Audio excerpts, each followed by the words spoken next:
Pessoal, vamos lá? A tarefa de hoje é vocês entenderem a diferença ou a ruptura, né, da concepção de justiça e de direito natural que vem da tradição aristotélica e a visão de um direito natural moderno, digamos assim, né, ou da visão moderna de direito natural. Ainda estamos falando de duas concepções substantivas de justiça, né? Só que agora o fundamento da justiça não vem mais de uma ideia de que a natureza teria uma normatividade própria, né? Eu usei a imagem de uma força magnética que orientasse o homem nessa ou naquela direção. O que a gente tem nesse momento da modernidade, que é o momento da ascensão do pensamento científico, e eu peço que vocês leiam o texto que eu deixei na aula, é um texto relativamente longo, mas ajuda a compreender, né? Esse momento de afirmação do pensamento científico traz uma outra visão da natureza, né? Não existem forças naturais que, enfim, naturalmente, né, só para repetir um pouco, conduzam, né, o homem nesse ou naquele sentido. A natureza passa a ser vista como um conjunto de leis mecânicas que podem ser explicadas, podem ser observadas e traduzidas matematicamente. E é justamente esse conjunto de leis mecânicas que vai servir de fundamento para se pensar racionalmente sobre como é que deve ser organizada a política naquela sociedade.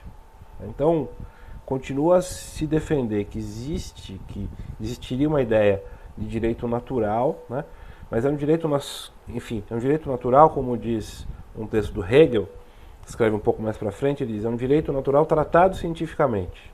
Então, ele parte, né, esses autores partem de um diagnóstico sobre a natureza e sobre a natureza humana, que também é vista como explicável e compreensível em termos mecânicos, reduzida, enfim, a reações físico-químicas. Então, parte de um diagnóstico de como é que o ser humano se comporta e como é a sua vida em sociedade. E a partir desse diagnóstico você vai oferecer um remédio, né? E vocês vão ver na aula que vem que esse é o modelo de raciocínio, né, dos chamados contratualistas. Mas esse momento, né, de, digamos, ruptura entre, né, o pensamento aristotélico e o pensamento hobbesiano é muito importante. Então essa é uma aula bastante importante para vocês entenderem o que vem depois. E por isso também eu deixei ali vários materiais para vocês explorarem. Tem algumas palestras, tem alguns textos, enfim, um pouco mais aprofundados, nos quais essa ideia vai ficar mais clara. Mas em suma, né, enfim, a questão é essa, né? E então isso significa, né, vocês vão ver lendo o Leviatã e, quer dizer, refletindo sobre o que vocês leram a respeito do Aristóteles e São Tomás de Aquino, que vocês vão ver que Hobbes, por exemplo, ele vai dizer de maneira muito clara que o homem não é um animal naturalmente dotado para a política. Ele não é, enfim, um animal político nesse sentido de que a sua natureza não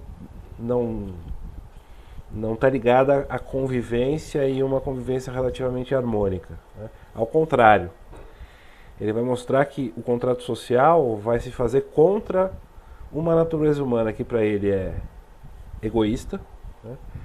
E que o ser humano é, enfim, basicamente egoísta e opaco um para o outro, né? Eu não sei o que eu posso esperar do meu semelhante, eu não sei, enfim, eu temo, né, o meu semelhante, porque eu não sei o que eu posso esperar dele. Não sei se ele vai me atacar, não sei se ele vai roubar, né, enfim, as minhas coisas. E por isso o estado de natureza para o Thomas Hobbes é um estado que você já deve ter ouvido falar, de guerra de todos contra todos, de guerra de todos contra todos em potencial, né, porque na visão dele, enfim, a natureza humana tem essas características, é uma visão bastante pessimista, né, do que seja a natureza humana. E vocês vão ver isso na aula que vem. John Locke vai ter um diagnóstico diferente, o Rousseau vai ter um diagnóstico um pouquinho diferente, mas todos eles vão vão seguir esse padrão básico de pensamento, que é fazer um diagnóstico da natureza humana num espaço que eles chamam de estado de natureza, né?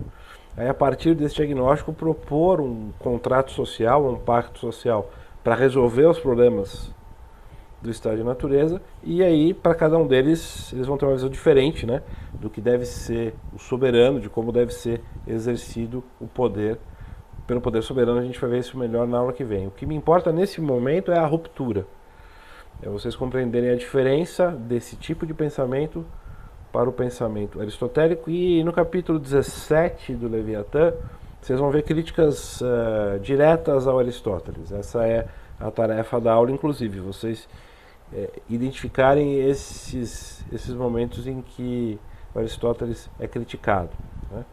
Então esse é o centro, digamos assim, do debate, que, aliás, essa é, quer dizer, a ideia central que eu quero que vocês captem, enfim, na aula de hoje. Isso não significa, isso acho que é importante dizer, que o pensamento que esse modo de pensar aristotélico fique completamente obsoleto, né? Existem autores hoje que tentam recuperar o pensamento aristotélico para pensar as questões contemporâneas, né? Assim como também se faz com o Tomás de Aquino. A gente pode citar um autor que até já apareceu no curso em um texto complementar, o John Finnis, né, que vai buscar no São Tomás e no Aristóteles inspiração. Mas, como eu já expliquei para vocês, né, vai ter que ser um Aristóteles adaptado para as questões contemporâneas. Não pode ser exatamente o mesmo Aristóteles ou a mesma visão exatamente igual ao que se pensava na antiguidade, né?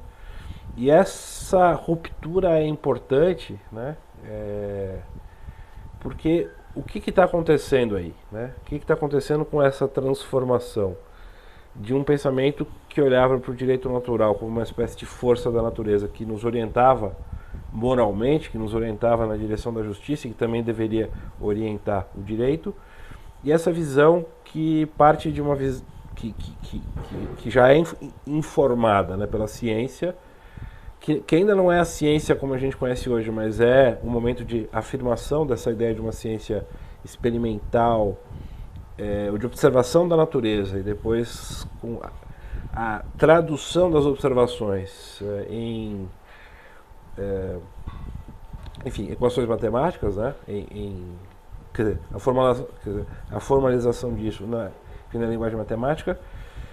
O que está acontecendo aí? Veja, se a natureza, isso é importante perceber, se a natureza não fornece mais para a gente as normas que vão organizar a sociedade, ou pelo menos uma direção, né, para onde a gente tem que ir, a única fonte de normas possível, né, nesse contexto é a vontade humana, né? Não a vontade humana arbitrária, não a vontade humana eu faço o que eu quiser, mas uma vontade humana racional, uma vontade humana informada pela observação do ser humano, por um olhar científico, nesse caso, que vai dar então a esses autores subsídios, né, para eles conseguirem tirar conclusões sobre do que a gente precisa como sociedade. Que tipo de contrato social a gente vai ter que celebrar e quais vão ser as características do poder soberano. Então, é uma passagem, digamos assim, de uma ideia de natureza normativa, né, para a ideia de contrato, né? É a passagem de uma visão da natureza como fonte de normas morais e fonte também de normas jurídicas, em parte. Eu tenho que me inspirar, né, nesse direito natural de origem divina ou de origem, digamos, da natureza das coisas, para poder construir o direito positivo. Então é uma passagem desse mundo de uma natureza normativa, né, para uma normatividade que vem agora da vontade humana. A natureza não nos dá mais isso. O que nos dá isso é a observação científica do comportamento humano e a tentativa, então, de construir uma receita, né, um remédio para os nossos problemas. Então isso é bastante importante para vocês compreenderem o que vai estar em jogo aqui. E não é por acaso que o Thomas Hobbes é visto como precursor da ideia de direito positivo, né? Porque vocês vão ler no texto que eu escrevi para a aula de hoje, né? Porque veja, o direito para ele nasce da vontade do poder soberano. É o poder soberano que diz quais são as leis que deverão valer, né? Na visão anterior, era a natureza que dizia quais eram as leis, né? Essas leis estavam ali colocadas na natureza, eu tinha que interpretar a natureza ou a vontade de Deus para identificar, para descobrir essas leis. A partir de agora, quer dizer, há uma ruptura, digamos assim, entre natureza e, digamos, vida civil, né? Entre estado de natureza e estado civil, né?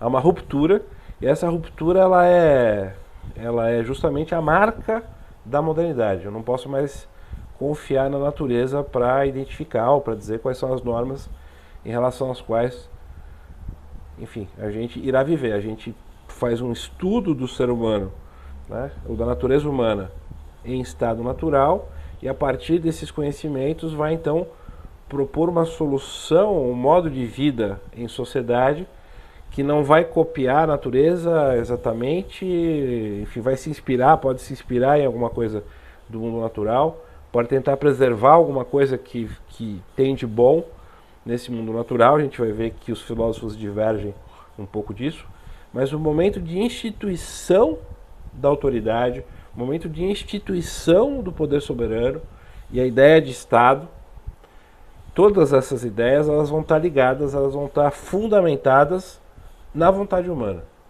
Na vontade humana é isso que vai para o primeiro plano nesse momento.